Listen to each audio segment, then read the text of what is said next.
Welcome to the seventh and sadly the final lecture of this year's 2020-2021 Mandelbaum Family Lecture Series, Rembrandt and the Great Dutch Masters at the Dutch Golden Age with Gory Stark at the San Diego Center for Jewish Culture at the Lawrence Family JCC Jacobs Family Campus.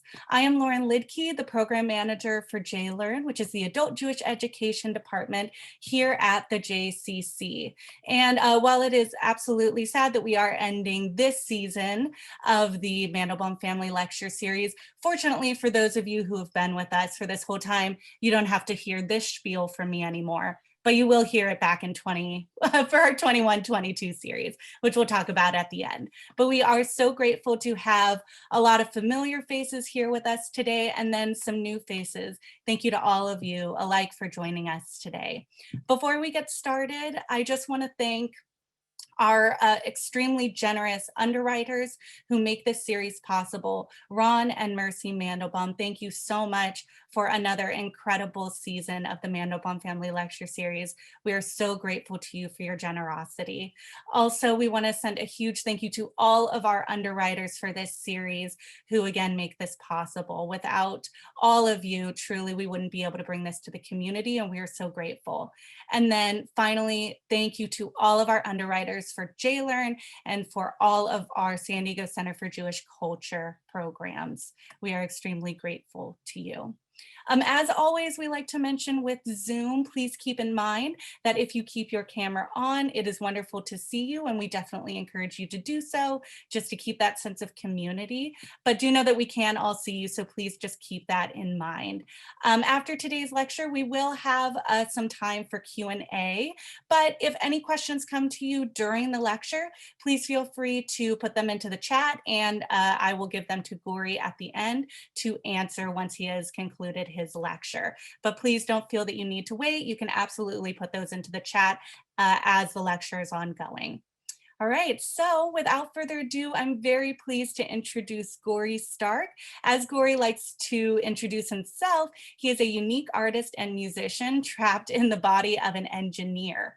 Guri has been painting in watercolors for over 35 years. He was born in Israel. Guri moved to the United States 32 years ago.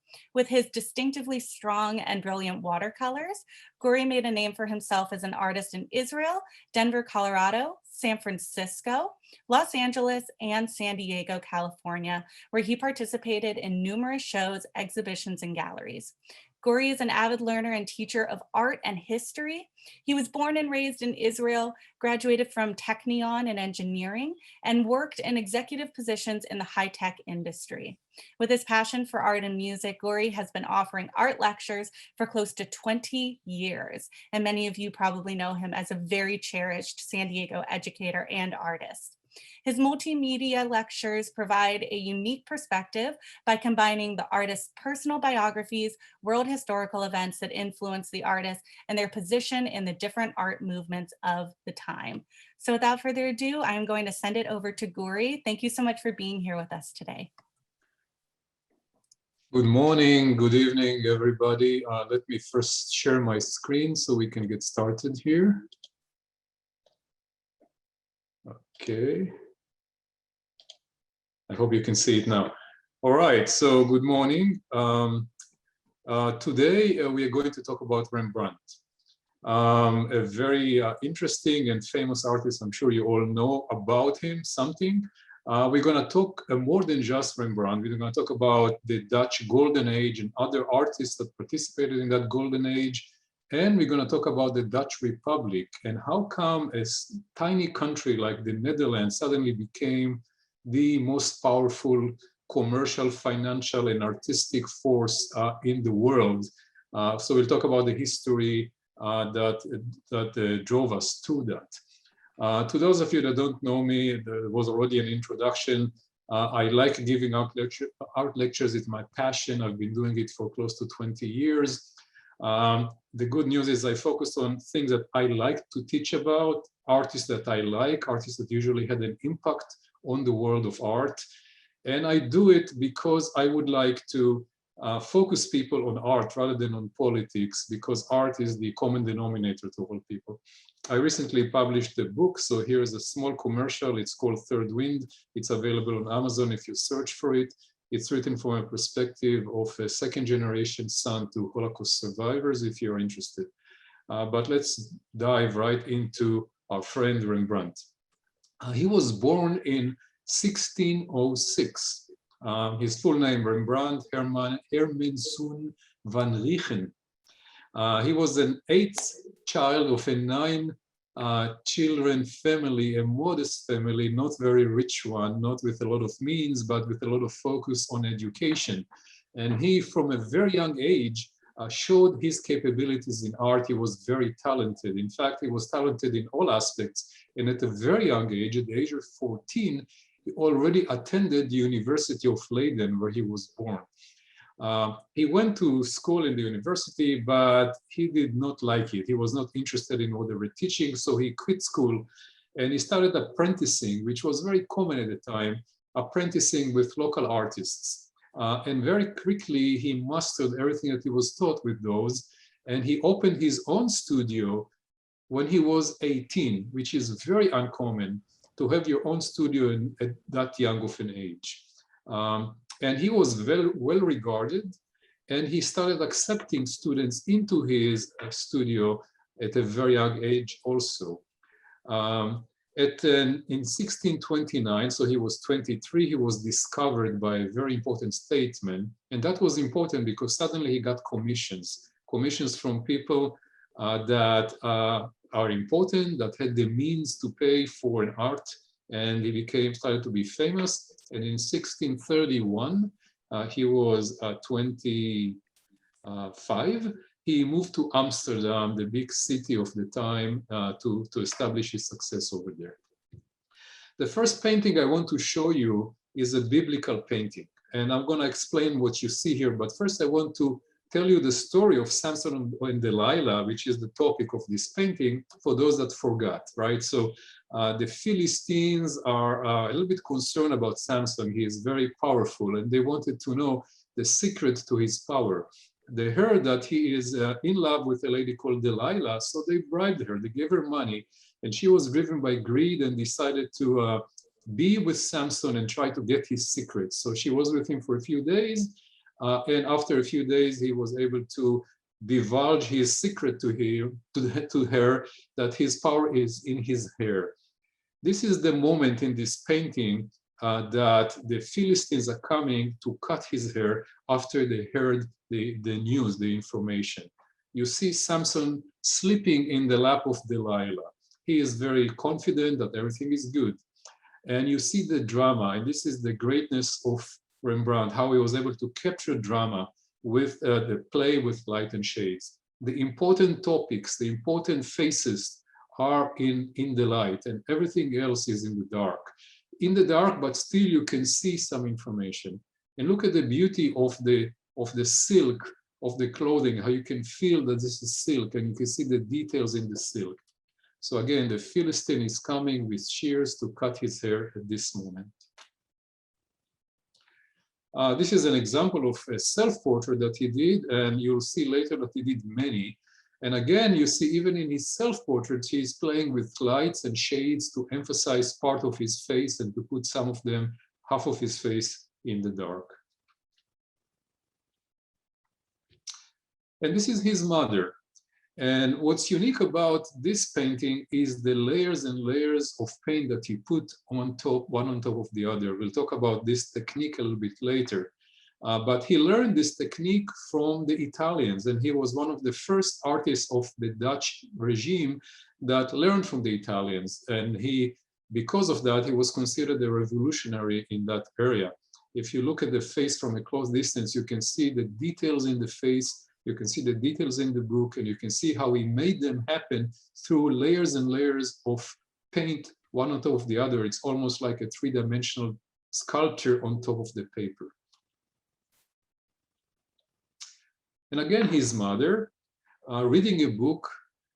There is less drama here, but the emphasis here is actually on the book itself and on the hand. And if I'll show you the hand, you can see the details in the hand and the details in the book, again done with layers of paint, one on top of the other.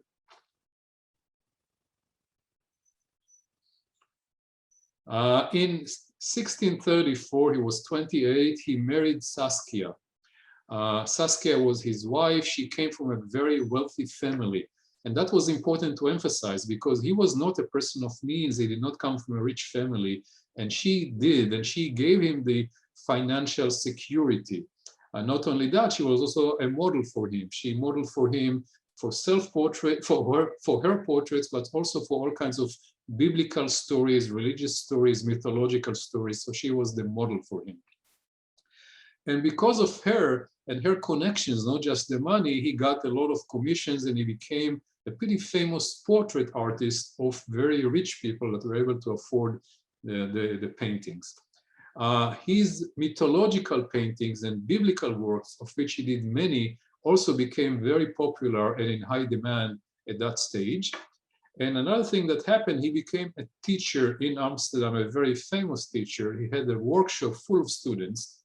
And for us, in the later years, it became a problem because now it's actually a difficult challenge to identify paintings that were done by him or were done by his students. Because many times a painting would start from a student and he will come in and put some final touches on him. And then the scholars will argue whether this is a Rembrandt painting or a student painting. And sometimes we just don't know and we just say that we don't know. This is another biblical story that I want to share with you. It's Jeremiah lamenting the destruction of Jerusalem. And again, to remind you of the story, Jeremiah witnessed the fall of his beloved city, Jerusalem, and Nebuchadnezzar troops put the city on fire. Tzidkiah, which was the king, the last king, was made blind. And you can actually see, I hope you can see my arrow here in this area of the painting is Tzidkiah, the king, putting his hands over his eyes. But the focus of the painting is really on Jeremiah himself and the moment that he's sitting there being very sad, his head on his hand, and lamenting what happened, contemplating what just happened. And again, you can see the play in light and shade, which is the genius of Rembrandt. The face of Jeremiah is in the light, everything else is in the shade, but you can still see a lot of the details in the clothing that are in the shade.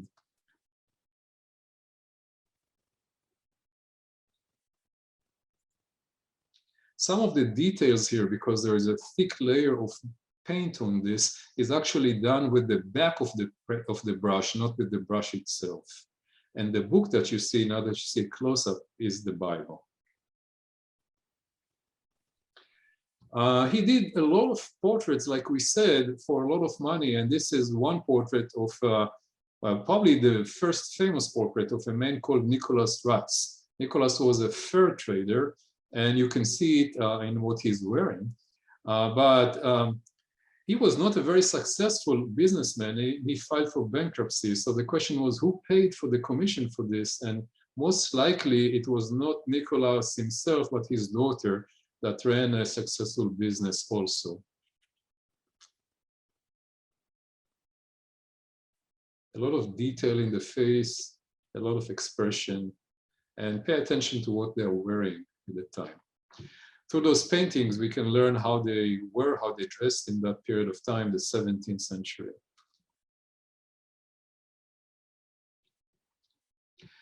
The anatomy lesson of Dr. Talp. Very interesting, because at that time, anatomy lessons were social events. You actually paid money to come and watch an anatomy lesson. And you have to be rich in order to be able to afford that. And pay attention to how they are dressed. They come to the anatomy lesson as if they are going to the opera. They wear the best dresses. And Dr. Talp is teaching them over a corpse. This is a corpse, usually of a criminal, that was put to death in that day. Earlier in the morning, he was put to death, and now they're doing an anatomy lesson on him. On the right side, you see the anatomy book that he is using to teach. But what you don't see any cutting tools. And the main reason is that an esteemed person like Dr. Talp would never cut the corpse. That would be left for somebody else. a simple doctor that will do all the gruesome, the ugly, the dirty work for him, and he would just come in and explain the anatomy to the people. So the anatomy lesson. And again, pay attention to the lights and shades, to the drama that he's creating with that. A portrait of a young woman, just a simple portrait. We don't even know who she is, but we are impressed with the details. So I want to take a short pause from Rembrandt and talk about the historical background. I'm going to start by talking about the 80 Years' War. This is a war that started 40 years before Rembrandt was born and continued for 40 more years after he was born. And it was the war of the Netherlands' independence from Spain. It led to the creation of the Dutch Republic. But before that, until that war started, all that area that you see here on the map was consisted of 17 provinces, so 17 little duchies or kingdoms, independent kingdoms, but they all ruled under the Holy Roman Empire. And the representative of the Holy Roman Empire in that area was the Spanish House of Habsburg. So this whole area was actually controlled by Spain, representing the Holy Roman Empire. You notice that there is the northern part here and the southern part, and we'll explain that in a minute also. So 7 of these 17 provinces rebelled against the Spanish, against the King Philip II of Spain, for 2 main reasons. One reason was a business reason. He put heavy taxation on the people. The other reason was religious reason. The Spanish were Catholics. And you know that the northern part, the Dutch, were Protestants, Reformationists. So Protestants, Lutherans, Calvinists, but for sure not Catholics. And the Spanish, as you know, forced what they call religious uniformity. You have to be Catholic. If you're not Catholic, we're going to kill you with the Inquisition. In fact, in that period of time, in about 40 years, 1,300 people were executed because they refused to convert to Catholicism. The war lasted for 80 years, and when the war was over, Spain actually was fearful of the growing power of France, and they recognized the Dutch independence. So the end of the war started what we call the Golden Age of the Dutch Republic. This is the period of time in which this little tiny country transformed to being independent, but also transformed to being the foremost economic power in the world, believe it or not, at that time. And what comes along with economic power is also art and science. So at that time, Dutch was leading the world with science and military and art throughout the entire world. So what caused it really? So the first thing that caused it is really the end of the war, of course, but other things caused it. One was the migration of skilled workers from the south to the north. So the south was still Catholic. All the areas of Flanders that was controlled by France and Spain was still Catholic. And Antwerp, which is today part of Belgium, had an agreement in which you have to be Catholic, and if you are not, you have to leave the area, which was better than being killed by the Inquisition. But if you have to leave the area, then you move out of that area to the north. So a lot of very skilled people, rich merchants, moved out of places like Bruges, Ghent, Antwerp. They moved into Amsterdam. And Amsterdam, that was until then a very small port, converted into a very powerful city. A lot of Jewish people moved from other places like Portugal and Spain into Amsterdam because of the religious freedom that was there. And so that was one reason, the skilled workforce. The other reason was windmills, wind power. So power, today we don't pay attention to wind power, but at that time, of course, the Netherlands were known for availability of wind power. And the last thing is the invention of sawmills. So now they used wind power to cut wood. This is, by the way, a drawing from the patent application for sawmills in 1593. What you see here is the power is used to cut wood. You see here the saw, and you see the wood moving, and the saw is actually going up and down with the wind power. So now they have human capital, they have wind power, they have wood, and what do they do with the wood? They build boats. They were fantastic seamen. So in addition to having now boats, they also have navigation skills, they have mapping skills. And what do they do with all of that? They're starting to travel around the world. They travel from the Dutch Republic to North America, to South America, to Africa, and most importantly, to Asia, to India and to Asia.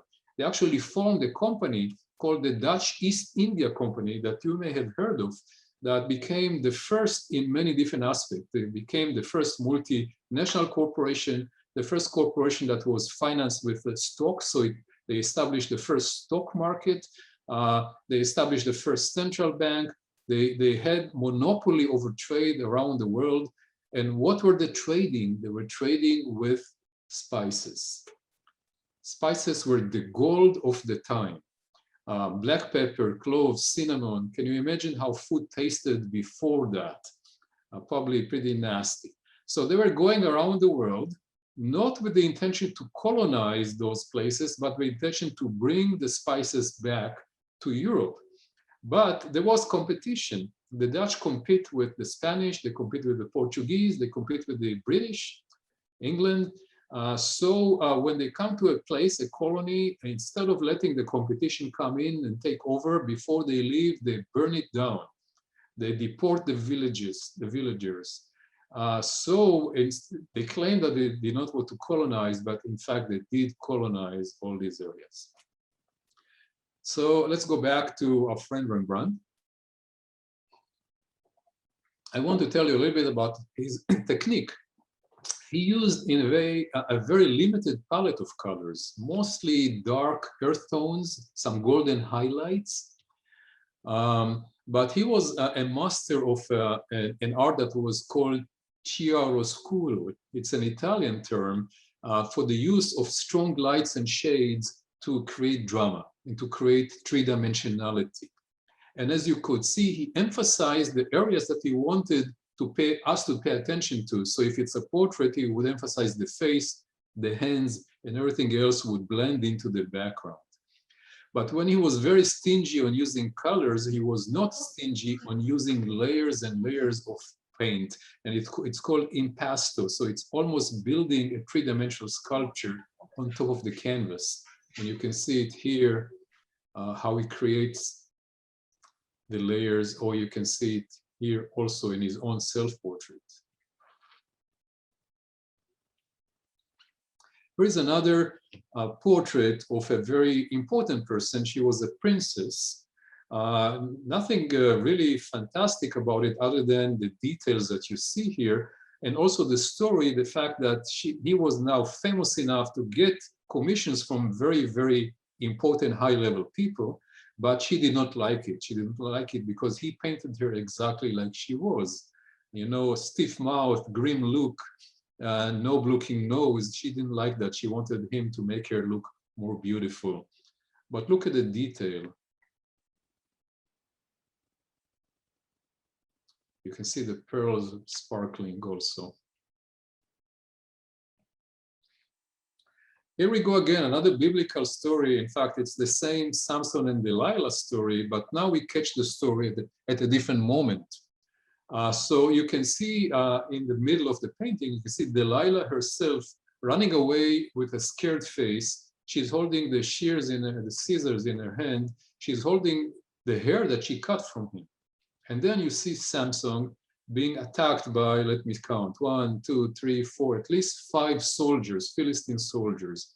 You can see one of them is holding him back. You can see his fists. You can see the other one is gripping his hand with a chain. And one is actually knocking his eyes out. And pay attention again to the drama, to the light. Where is the light? Where is the shade? What's in the light? What's in the shade? Amazing, dramatic gruesome, probably the most gruesome work that Rembrandt created.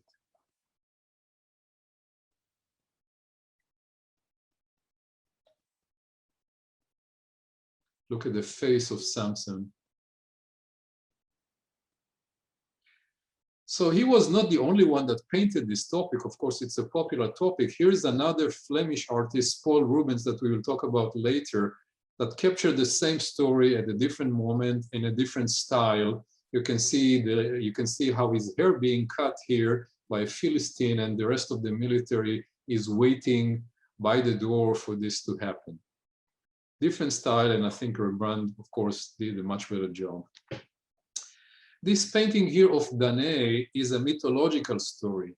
Let me start by telling you that this is considered the most beautiful painting in his portfolio, and possibly in the Hermitage, which is where this painting is. It's a story of Danae. Danae was a fictional or mythological person. She was the daughter of the king of Argos. The king of Argos had no sons. He had a daughter called Danae. So he was consulted with the oracle to ask him, will I ever have a son? And what the oracle told him is, no, you'll not have a son, you'll have a grandson, and that grandson will kill you. So now he is concerned. What did he do? He is locking Danae in a room so she cannot get pregnant, and so the prophecy not to happen, not to come through. So Zeus saw Danae there, and he fell in love with her. And he penetrated that room in the form of a golden rain. This is mythology, don't forget. And he got her pregnant. And of course, she had a son called Perseus. And that son eventually, if you know the story, killed her. But here now, let's watch the painting. And again, how he's playing with lights and shade. Less shade here, more light on her body. And this is considered one of the most romantic, if you wish, stories that he painted. But unfortunately, in 1985, a Soviet national came into the museum and destroyed it. He threw sulfuric acid on it and also cut it with a knife. And people thought that it's beyond repair. They actually repaired it. You can see it today, but it took 12 years to restore the painting to what it was. I want to show you another more calmer story to remove the drama here. So here's another portrait of his wife, Saskia. And another biblical story. And he did a lot of biblical stories. They were a source of drama for him. And this biblical story is, of course, the famous story of Abraham sacrificing his son Isaac. So to remind you, God told Abraham, go to a specific place I tell you, build an altar, lay wood on it, bind Isaac and put him on the altar. And he did exactly what he was told. And he was holding the knife, getting ready to do what he was told. And then a voice came and told him, the voice of God told him, you don't have to do it anymore. You proved yourself to me.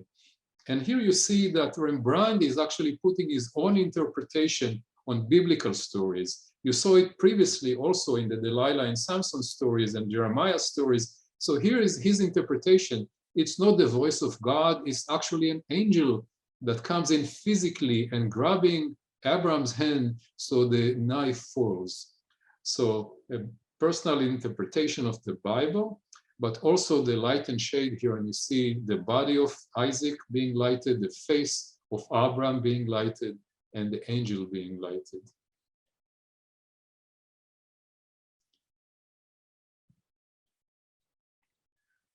And another portrait, another nobleman,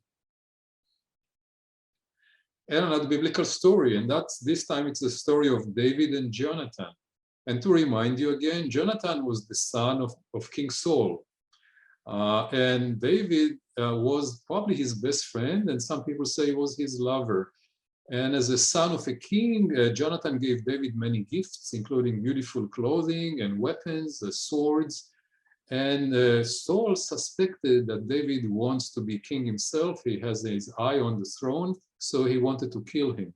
The moment Jonathan heard about it, he told David and it advised him to flee, to run away. So Rembrandt is now capturing the moment in which they say goodbye to each other. They say farewell. You see David weeping. You see he's wearing the beautiful clothes that Jonathan gave him and the weapon that Jonathan gave him. And you see Jonathan is being portrayed as the elder between them. He is holding back his tears while David is weeping. And it's really a picture that shows love and suffering and friendship. And I'm not going to say it again, but again, look at the shadows, look at the lighting, look at the drama that is created with them. And look at the details.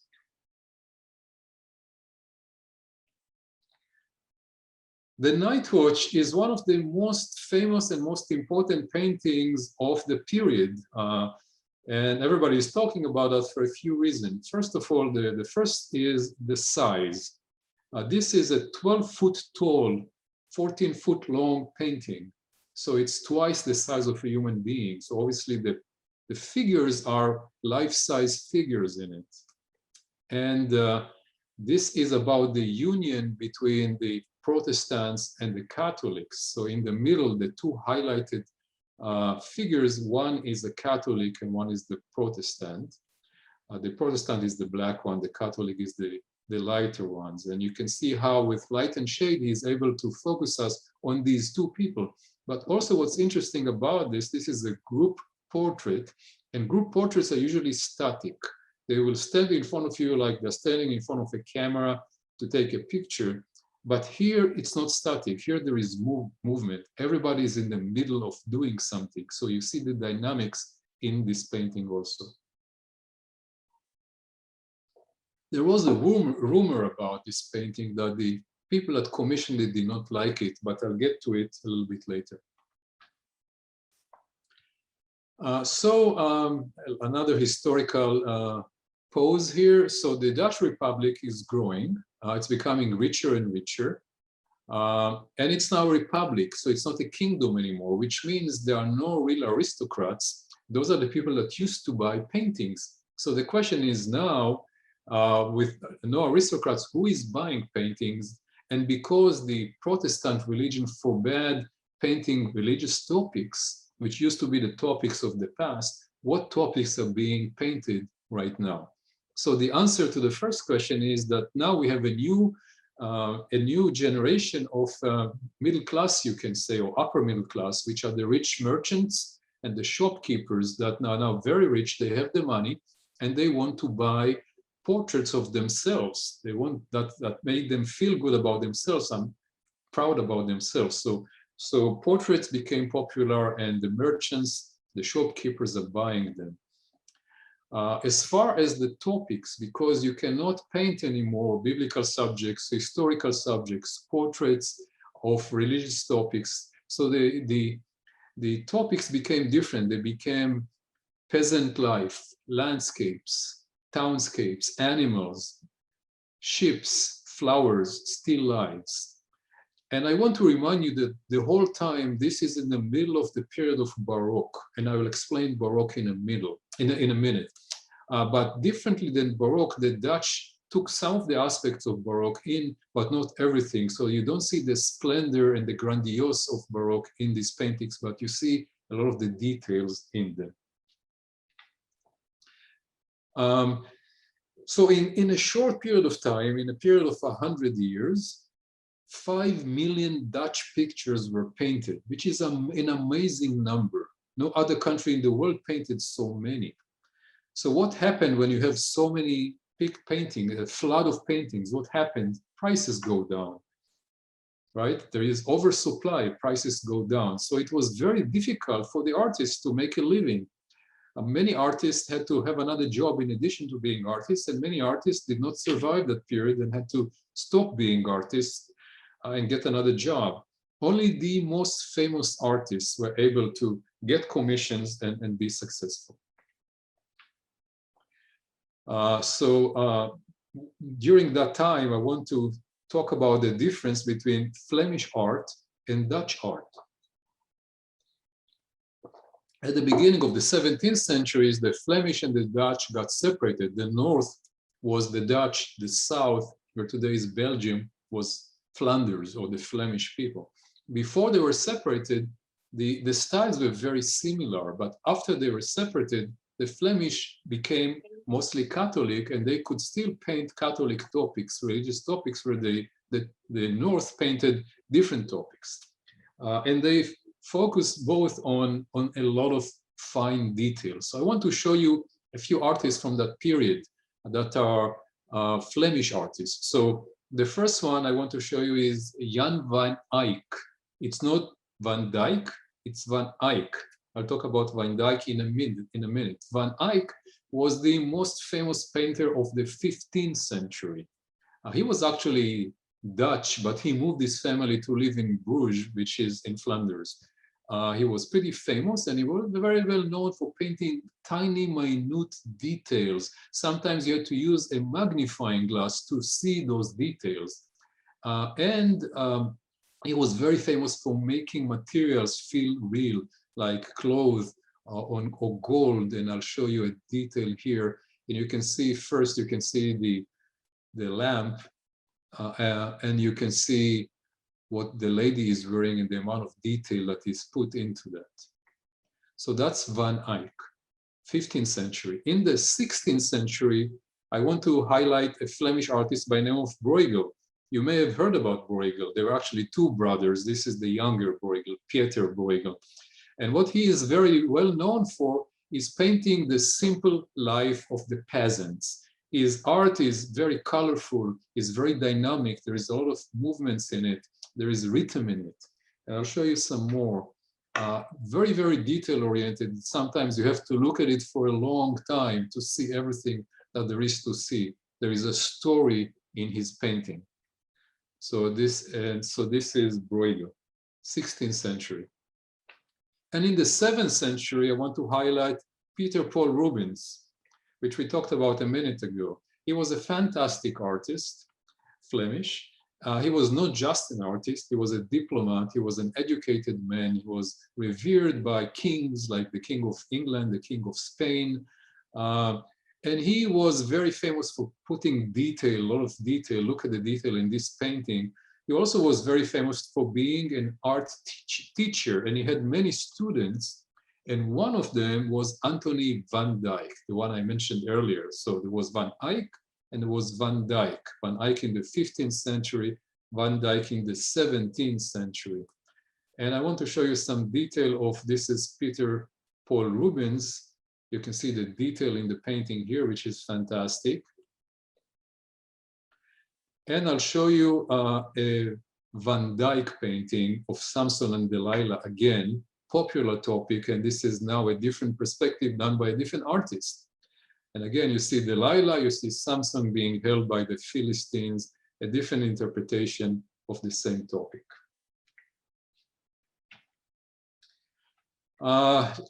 Rembrandt's life was not easy. He suffered from a lot of tragedies. In 1635, his son Rombartus died 2 months after death. And 3 years later, his daughter Cornelia died 3 weeks after birth. And 2 years later, his second daughter, also named Cornelia, died a month after death. If you remember, that was not an easy time with a lot of plagues that we can relate to today. A lot of children died, a lot of people died. His fourth child, Titus, survived it into adulthood. In 1639, the two of them, Saskia and Rembrandt, moved to a fancy neighborhood. Today is the Jewish quarter. At that time, there were a lot of Jews also living in that neighborhood. They lived in that house that today was turned into the Rembrandt Museum. You can actually visit there in that museum. And in 1642, Saskia herself died from tuberculosis, and she was only 30 years old. So he had a lot of tragedies in his life. Now, Saskia, if you remember, was the one that gave him the financial security which he needed. So when she died, in her will, she put the fact that he can still collect her money as long as he promised never to remarry. So what does he do? He needs the money. But he also needs a woman in his life. So in 1648, he met Henrike. Stoffels will call her Henrike here. that became his maid and later his lover, but never his wife because he was not supposed to get married again. She was a model for many of his paintings, and they had a daughter, again named Cornelia, that survived. And they remained married until she herself died also from a plague that killed so many at that time. During the time that she was sick, he had yet another woman, Gretche. I don't want to talk too much about her because it's now gossip.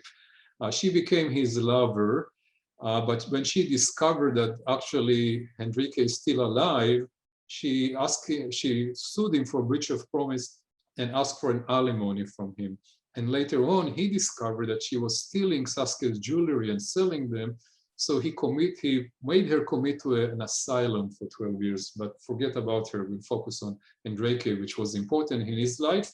And here is a biblical painting with Henrique as a model for the painting.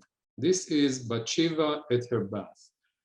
David saw Bathsheba bathing, fell in love with her, got her pregnant, and to cover his sin, he sent her husband to war where he would die, and then she could be his wife.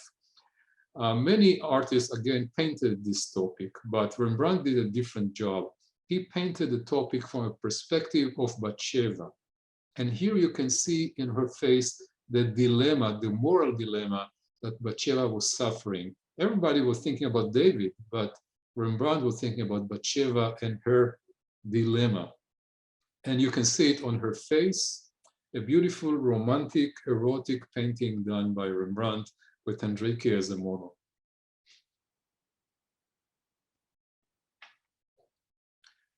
And this is the story of Jacob's blessing. So Joseph, the son of Jacob, realized that Jacob is going to die soon. So he brought two of his sons, Menashe and Ephraim, to Jacob so he can get blessing from them. Jacob was almost blind at the time. So Joseph put Jacob's right hand on Menashe the elder and left hand on Ephraim. And according to the biblical stories, Jacob crossed his hands and put his right hand on Ephraim to bless him first.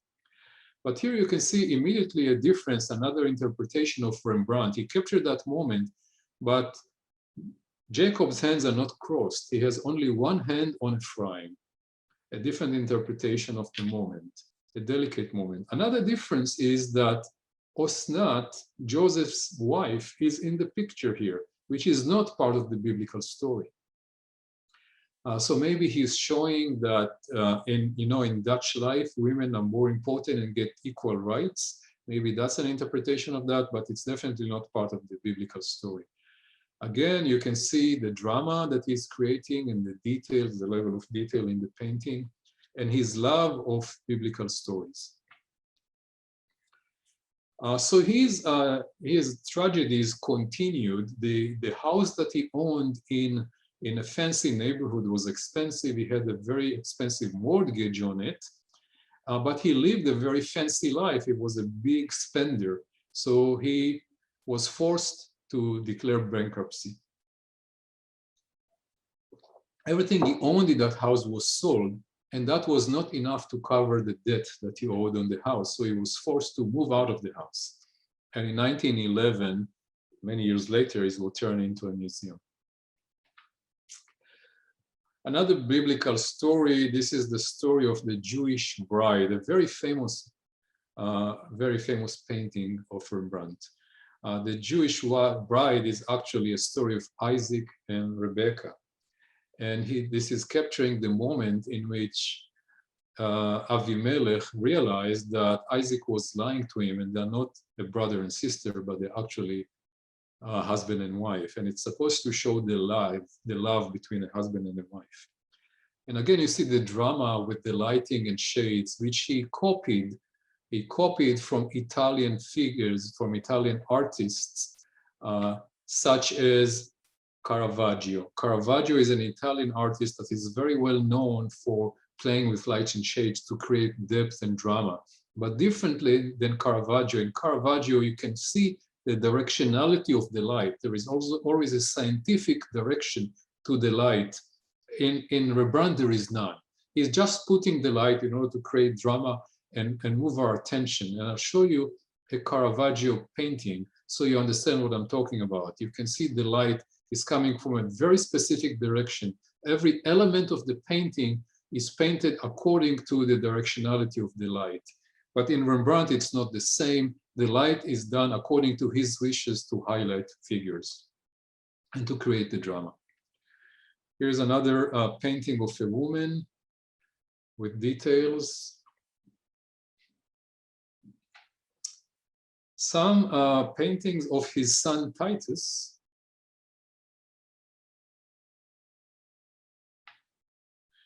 And I want to take a pause again and talk about Baroque.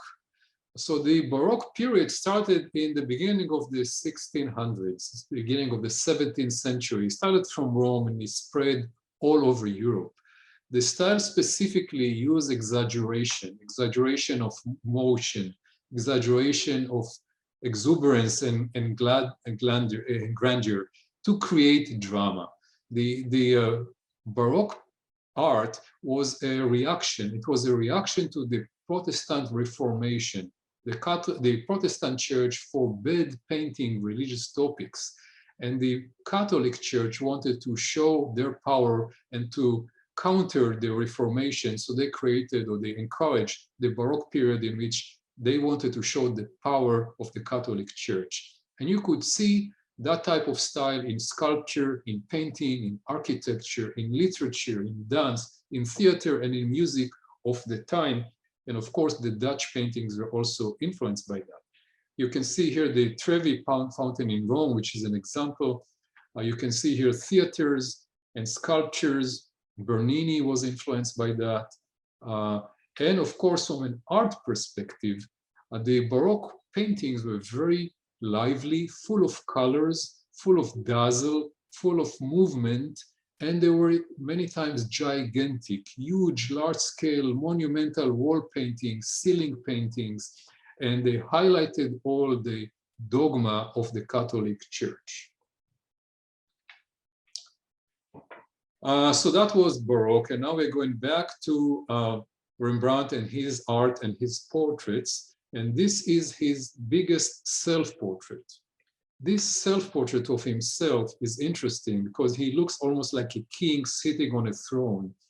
But instead of a crown, he wears an artist's beret on his head, and his face looks like a suspicious, impatient expression. But what's most interesting to me is the fact that he was a little tiny man, and he painted himself here very huge. So the angle of the painting going from the bottom up makes him look large, makes his hands look very large, his body look very large, even though he was a small man.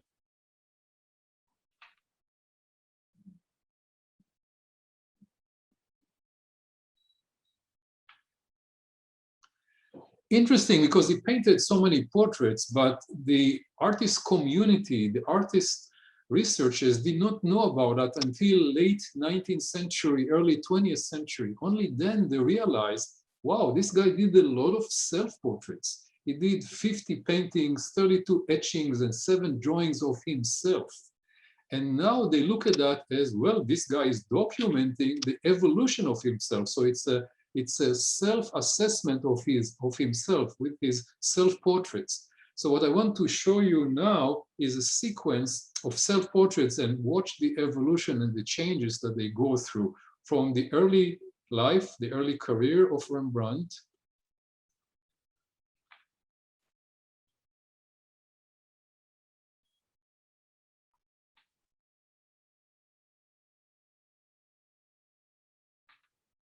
These are all self-portraits of himself.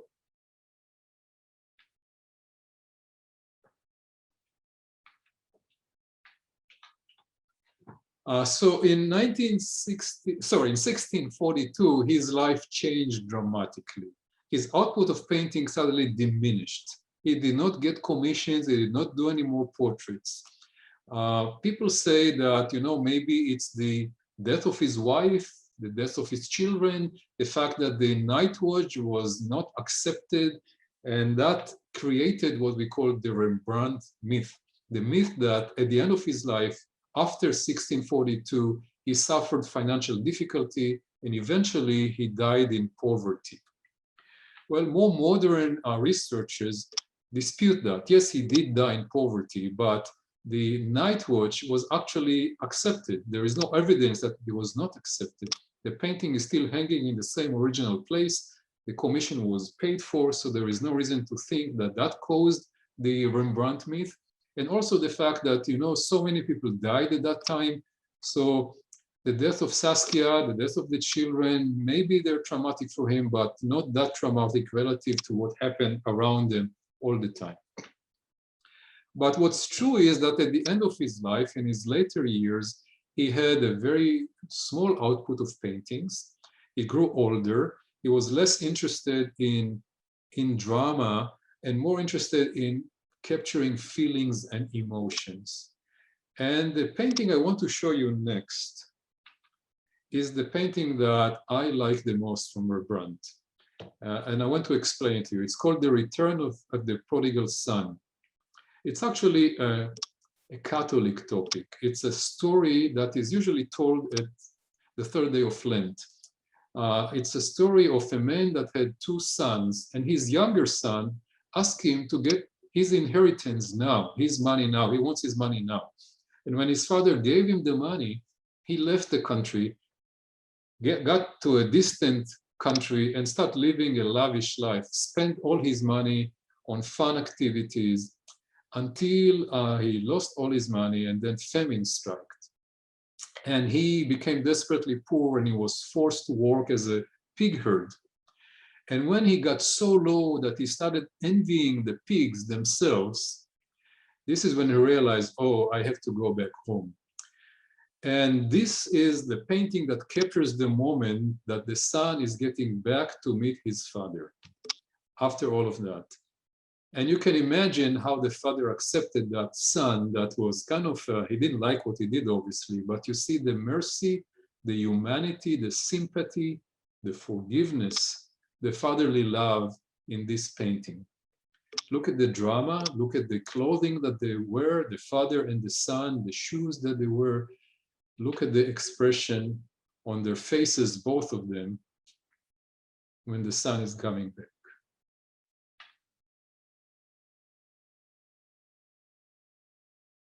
Amazing ability to capture emotions. And that's the end of his life. His sorrow life continued. His son, his wife died. His son died later, and then 11 months after his son died, Titus died. He also died in Amsterdam. He died as a poor man, and he was buried as a poor man in an unknown grave. The church I'm showing you here, why am I showing you a church? It's because that's the church where his son was buried, and there is a belief that he was buried in the same church. But we don't know, because he was buried in an unknown grave. It was typical at the time to bury poor people in a grave for 20 years, and then it would take the bones out so to make room for more poor people to put in. So there is no evidence, there is no gravestone, there is no evidence of where he was buried. But if you go into this church, you'll see a plaque about Rembrandt.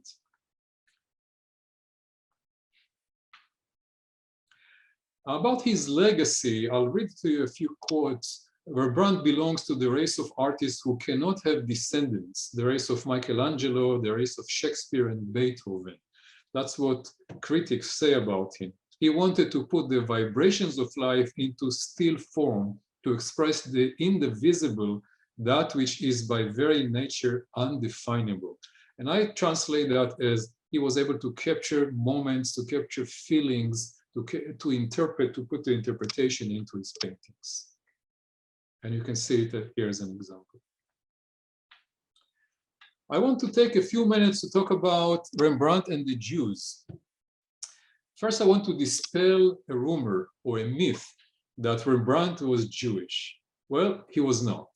His mother was Catholic, his father was Protestant, he was not Jewish. He was fond of Jewish topics. He painted a lot of biblical stories. He had a lot of Jewish friends, but he was not Jewish himself. Rabbi Cook, the first Ashkenazi chief rabbi in the mandatory British Palestine, declared him as a tzaddik, an artist whose evocative use of light made him think of the light of the Messiah, because he captured so many stories in a beautiful way. Wieseltier from the Brookings Institute compared Rembrandt to Rashi in his ability to comment on the biblical scenes, to interpret them. And Rabbi Soloveitchik called his Portrayal of Moses, the one you see here, as profoundly Jewish. And the reason for that is, first, Moses doesn't have horns like Michelangelo did, and the tablets have 5 commandments on each of them, which is very Jewish tradition. The Christian tradition is to put 4 on the first and 6 on the second. And of course, the Jewish letters. But he lived in a Jewish neighborhood, and he had a lot of Jewish friends, some of them very famous, like Ephraim Bonus, a physician and poet who he painted him a lot. And another one, very influential one, Rabbi Menashe ben Israel, that lived across the street, and he painted him also, but he also consulted with him on a lot of Jewish themes and Jewish topics, and from him he learned about how to interpret biblical stories and so on. And there is a very important biblical story that is called the Belshazzar feat. And this is the painting that is called Belshazzar feat. And to remind you what that is, Belshazzar was the son of Nebuchadnezzar, the king that destroyed Jerusalem, and he stole from the temple a bunch of golden cups that were holy golden cups, and he used them in a feast. And while he used those golden cups, letters came on the wall with the hand of God writing them, and he said, Mene, Mene, Tekel, Ufarsin, which really is prophesizing the downfall of him. And the story was interpreted to him by the rabbi that gave him advice and also told him how to write the letters in Hebrew. So that was the Jewish side of Rembrandt. And to close the presentation, I want to highlight to you a couple of, actually 3 more artists from that period that I think you all heard their names. The first one is Vermeer. So let's talk about Vermeer. Vermeer was unknown for a long time to us. He painted, most of his paintings were done in one building, in one house, in 2 rooms of the house with the same furniture and mostly with the same people. And he was very well known for his play with art, with light and shade and the detail that he put into it, but he died poor and he had 15 children when he died. He was born a Protestant, but he married a Catholic girl, and he agreed to become Catholic because her mother was very wealthy and he needed that money. So he converted to Catholicism because of her, and he moved into her house, that's where he painted in 2 rooms of that house. For the rest of his life, he produced all his paintings there. And his wife gave birth to 15 children. 4 of them died and 11 survived. He was well respected where he lived in Delft, but the world did not know about him for a few reasons. One is because he never had a school, he never taught art, so there were no followers for him. The second one is that one person bought most of his paintings. So the painting did not spread over many houses, they were mostly focused in one place. And the third was his family obligation. In addition to being an artist, he had to support 11 children. So he was very busy running the family business. They had an inn, hotel business that he had to run. But in the 19th century, it was discovered, and the researchers attributed 66 paintings to him that until now we look at them and consider him to be one of the greatest painters of that period. One of his famous paintings is the Milkmaid. And those of you that are Israelis can relate to the milkman. The milkman is the guy that will put milk next, milk bottles, glass milk bottle next to the door, and he's usually associated with sex and love that he would do with the woman of the house. And here we have the milkmaid, which is the equivalent of that for that period, and she was usually associated with love and sex. But And he was trying to show that here, but here he's showing it in a very characteristically understatement.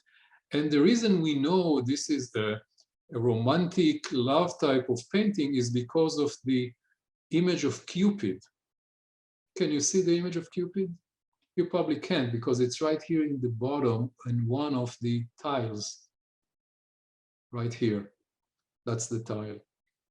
So you can look at her face and she is contemplating, and you can see the realistic feeling, how the bread looks so realistic. Fantastic. But the most important and most famous, not most important, sorry, I'll take it back. The most famous painting is The Girl with the Pearl Earring. That's considered the Dutch Mona Lisa.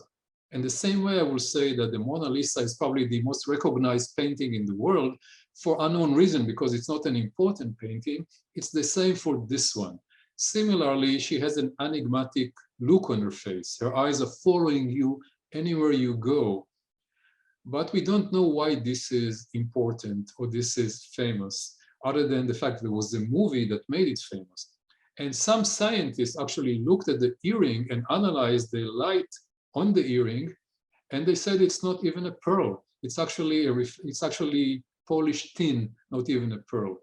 So interesting painting, famous painting, not sure why, other than the movie, which I will not go into the history of the movie, other than telling you that it's completely fictional.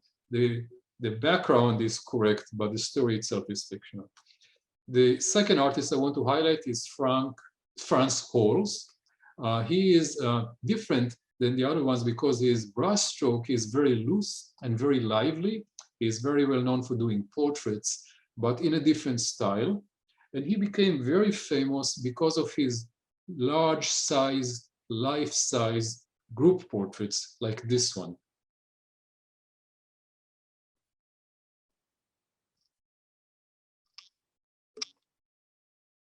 And a self-portrait of himself.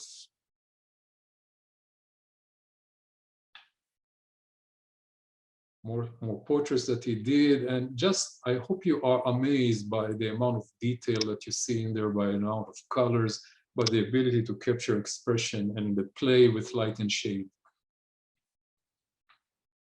And the last one is just a fun artist, Steen, and the reason I put him here is because of his sense of humor, the colorful pictures, and the topics, which are really just daily lives, very fun, colorful, active, a lot of movement, a lot of action in them.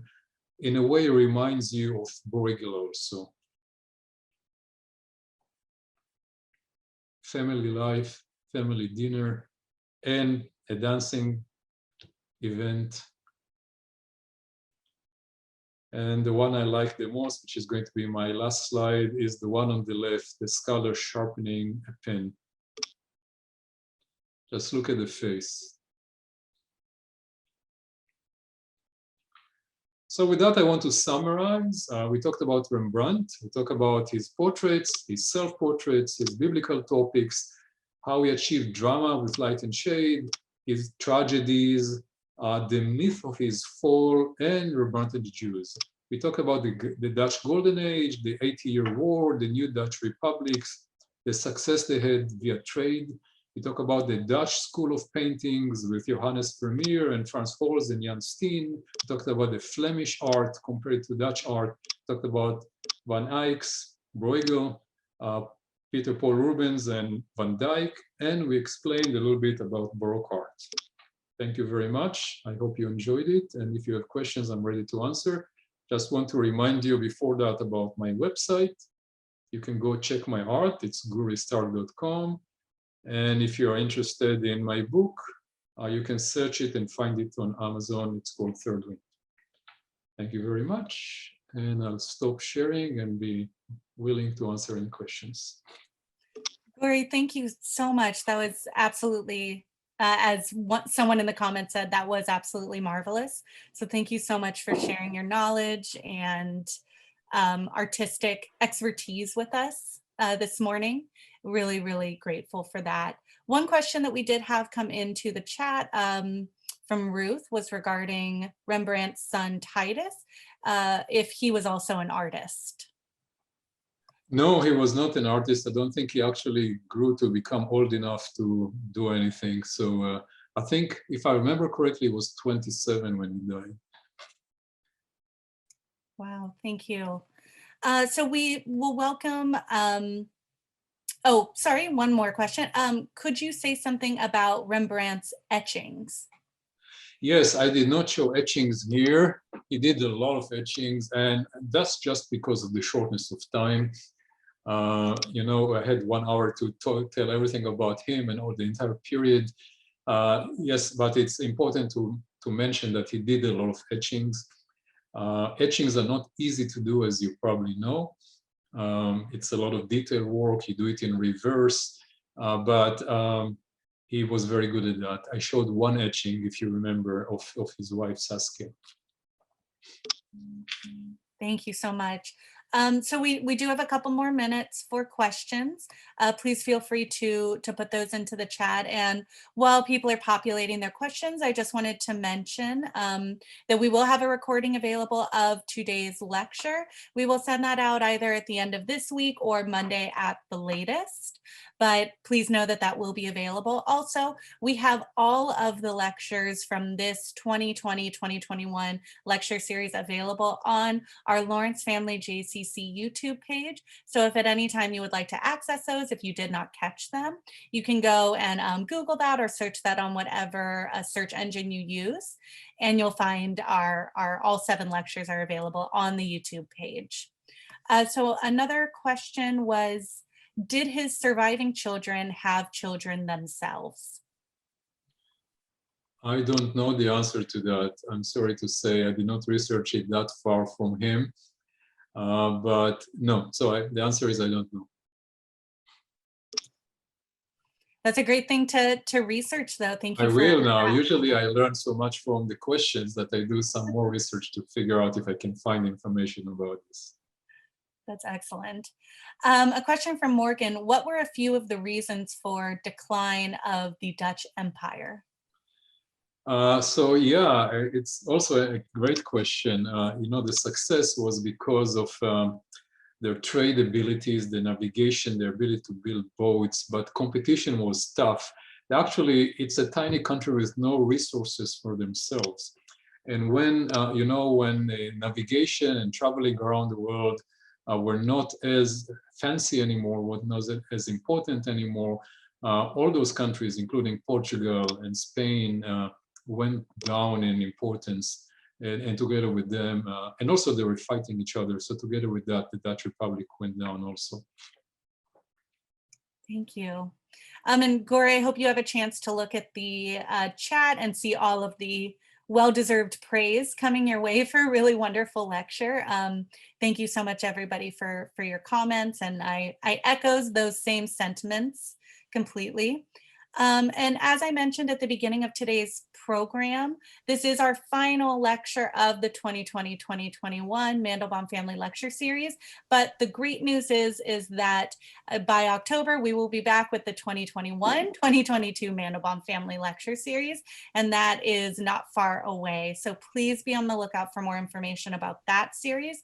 We are exploring what our options are regarding in-person versus virtual or hybrid lectures that we'll be giving. But of course, we will keep the community posted on what that looks like in the coming months and over the summer. But please know that no matter how it looks, we will absolutely be having a new lecture series starting in the fall after the High Holy Days. So with that, I want to say another very big thank you to Guri, and to all of you for being here today. If this was your first lecture of this year, or your second or third through, or if you've seen all 7 of them, thank you for being here with us. We are so extremely grateful, and wishing you all a really wonderful weekend. For those of you who observe Shavuot, have a really wonderful Shavuot, and have some cheesecake if you can. But wishing you all a really wonderful rest of the day. Thank you so much, everyone. All right, we look forward to seeing you next season. Thank you all. Bye-bye. Thank you.